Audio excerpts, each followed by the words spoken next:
எனக்குன்னே பிறப்பிட்டு வருவீங்களாடா அப்படின்ற மாதிரி ஒரு வசனம் உண்டு. அது மாதிரி சிலருக்கு பழகுறவன் பூரா போலியான பழக்கம் தான் பழகுவான். பேருக்கு ஃப்ரெண்ட்ஸுகளாக இருப்பாங்க. அதில் சுயநலம் தான் பெருசாக இருக்கும் அப்படிங்கிற மாதிரியான பாயிண்டில் தான் நம்மளை சுற்றிலும் இருக்கக்கூடியவங்கெல்லாம் இருப்பாங்க. இப்படி ஒரு குரூப் இருக்கும். இது எல்லாத்துக்கும் அமையாது. ஒரு சிலருக்கு இப்படி ஒரு யோகம், வர்றேன் பூரா துரோகியாத்தையும் வருவேன் பக்கத்தில்.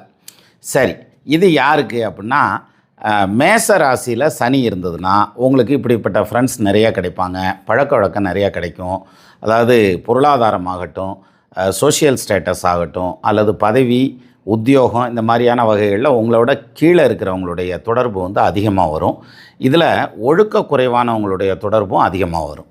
அப்போது இந்த மாதிரி மேஷத்தில் சனி இருக்குதா, நம்ம ப்ரிவென்ஷனாக இருக்கிறதுங்கிறது ரொம்ப முக்கியம். அதுவும் பொம்பளை பிள்ளைங்க ஜாதகத்தில் மேஷத்தில் சனி இருக்குன்னா உங்கள்கிட்ட ஃப்ரெண்ட்லியாக பழகிறவங்க பாதி பேர் போலியாக இருக்கிறதுக்கான வாய்ப்பு உண்டு.